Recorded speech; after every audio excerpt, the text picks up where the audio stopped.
안녕하세요. 훈훈한 주식입니다. 네, 두 번째 시간은 이제 대주전자재를 업데이트 해드리겠습니다. 정말 대주전자재 때문에 악몽에 시달리고 있습니다. 네, 대주전자재의 펀더멘털은 전혀 변한 게 없습니다. 물론 1분기 실적 대주전자재료도 좋지 않았습니다. 하지만 대주전자재료의 펀더멘털은 견고하다고 말씀드릴 수 있을 것 같고요. 대주전자재료 관련돼서 보유하고 계신 분들은 이 또한 지나가리라 생각하고 버텨주셨으면 좋겠고요. 대주전자재료를 나쁘게 생각해서 악플까지 저희 채널에 와서 따라오셔가지고 악플까지 다시는 분들은 대주전자재료 그냥 투자하지 마세요. 네, 투자 안 하시면 됩니다. 네, 첫 번째는 수익률 현황이고요. 두 번째는 투자 포인트, 세 번째는 실적, 네 번째는 밸류에이션, 다섯 번째는 외국인과 기관의 수급, 여섯 번째 차트입니다. 네, 코스피는 12%, 코스닥 24% 어제 종가 기준으로 상승했는데 대주전자재료는 코스닥 상승률도 못 미치는 20%의 연초 대비 좀 부진한 수익률을 기록하고 있습니다. 2차전지 47개사 평균이 실적 추정이 가능한 47개사 평균이 45%에 비하면 대주전자재료는 상당히 수익률 측면에서 부진하고 있고요. 10년 최고점 138,300원 대비해서는 36.7%의 상승 여력이 남아있다. 그러니까 고점 대비 37% 정도 빠진 거죠. 최저점 대비해서는 2,967%가 올랐고요. 증권사 최근 목표가가 보시면 증권사 목표가 대비해서도 35% 정도 빠졌으니까 상승 여력이 좀 남아있다고 보고요.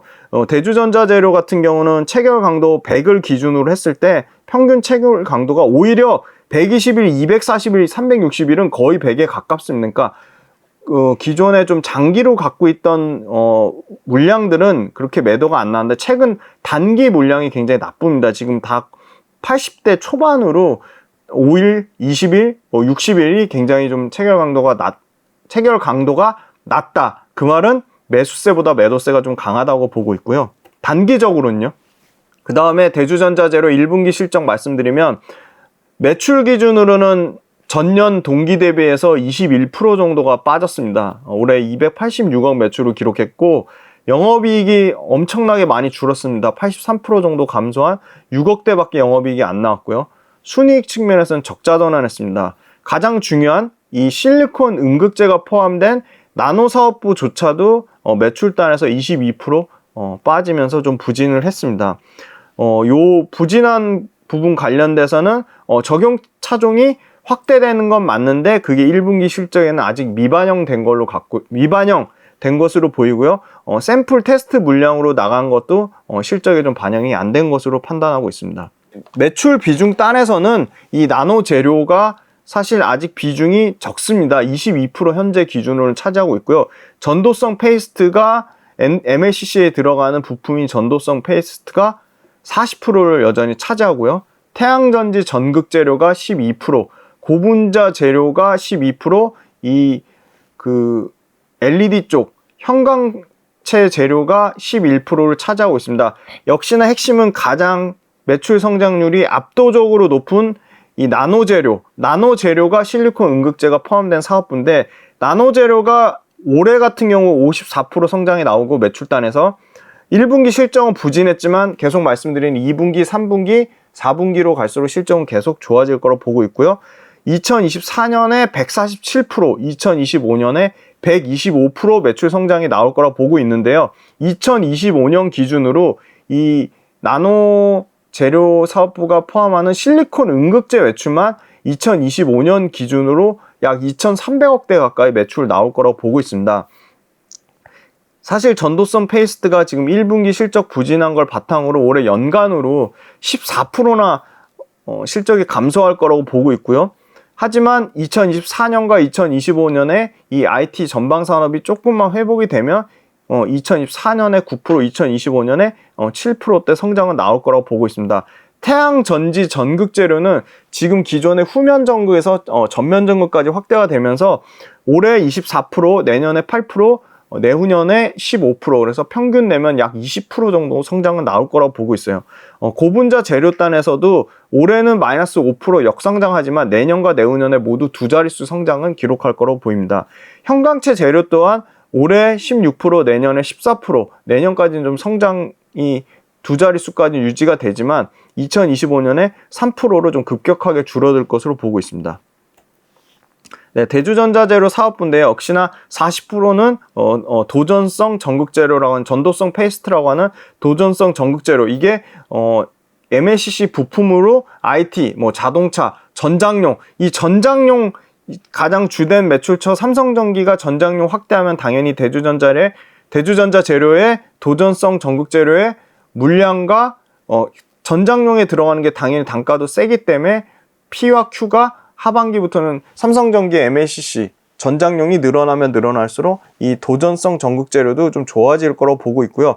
이 컨덕티브 파우더 같은 경우가 이 태양전지에 들어가는 전극 재료입니다. 그 다음에 이 폴리머 고분자 재료 같은 경우는 이 절연성, 전기 전자 절연성의 핵심 원료, 이 수지, 소위 말하는 도료, 에폭시 수지의 재료로 쓰이고 있고요. 형광체가 이 소위 말하는 광원의 소재로 쓰이고 있습니다. 그리고 가장 중요한 실리콘 음극재가 앞으로 폭풍 성장할 거라고 보고 있습니다. 네, 글로벌 음극재 첫 번째 투자 포인트는 압도적인 실리콘 기반의 실리콘 음극재의 전체 성장률입니다. 2027년까지 실리콘 기반의 음극재는 77% 성장할 거로 보이고요. 기존에 쓰이고 있던 인조 흑연이나 천연 흑연 음극재는 30% 미만의 성장을 보일 것으로 예상하고 있어서 실리콘 기반의 음극재가 흑연 음극재 대비해서 인조랑 천연 다 합쳐도 2배 가까이 실리콘 음극재의 성장률, 전체 성장률이 압도적이다라고 보고 있습니다. 네, 그 다음에 두 번째 투자 포인트는 전기차용 실리콘 음극재가 올해 본격 상용화 된다는 점입니다.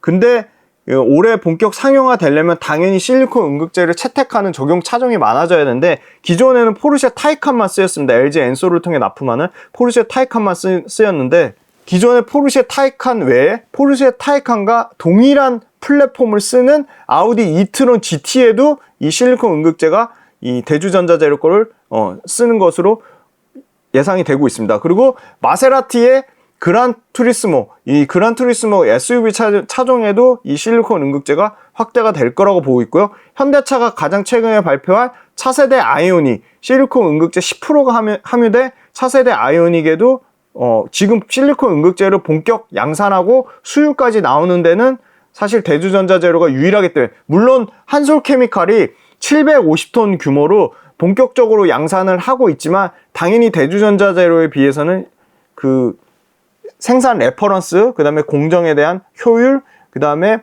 생산 수율이 대주전자재료가 이제 막 양산한 실리콘 음극재의 한솔케미칼보다 훨씬 좋다고 판단하고 있습니다.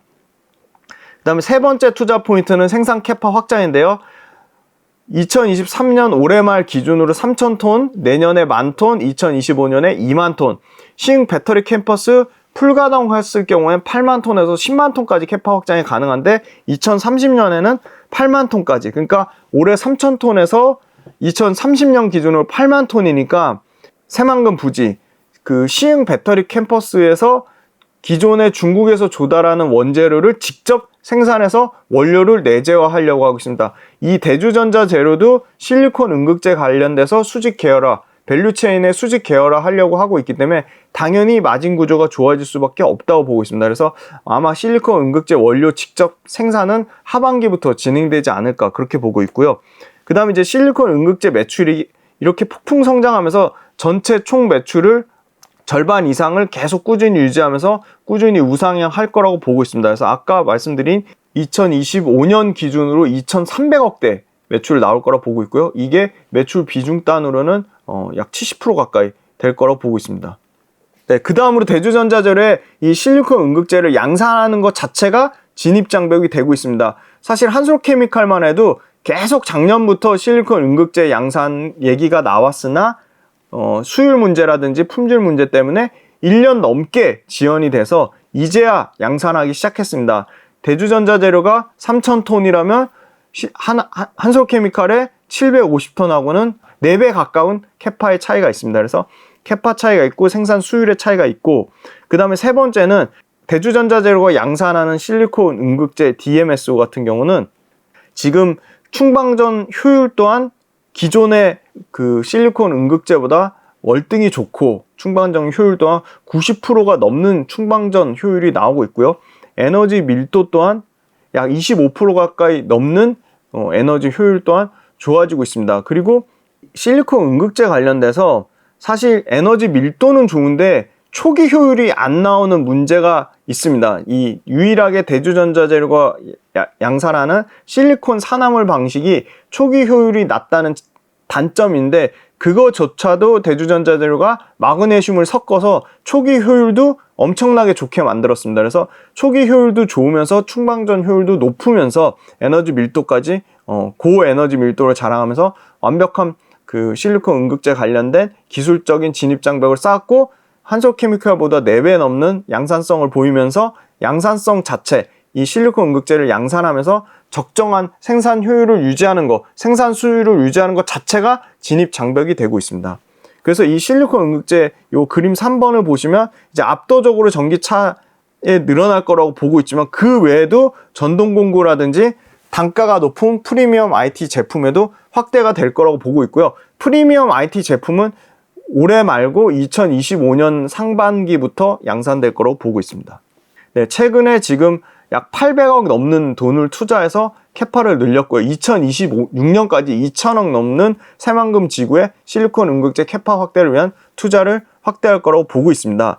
지금 말씀드린 대로 대주전자 재료가 실리콘 산화물 방식을 쓰고 있고, 네, SKC나 SK머티리얼즈나 한솔케미칼, MK전자 모두 실리콘 카바이드를 쓰는데, 그거의 유일한 장점이 초기 효율조차도 이 대주전자 재료가 실리콘 산화물에 마그네슘을 섞어서 그걸 특허까지 내서 초기 효율까지 잡는 모습을 보여서 초기 효율, 그 다음에 충방전 효율, 그 다음에 에너지 밀도 3가지를 모두 잡아서 완벽한 실리콘 산화물의 포트폴리오를 대주전자 재료가 구축하고 있습니다. 그리고 생산 캐파단에서도 국내에서는 가장 압도적으로 높고요.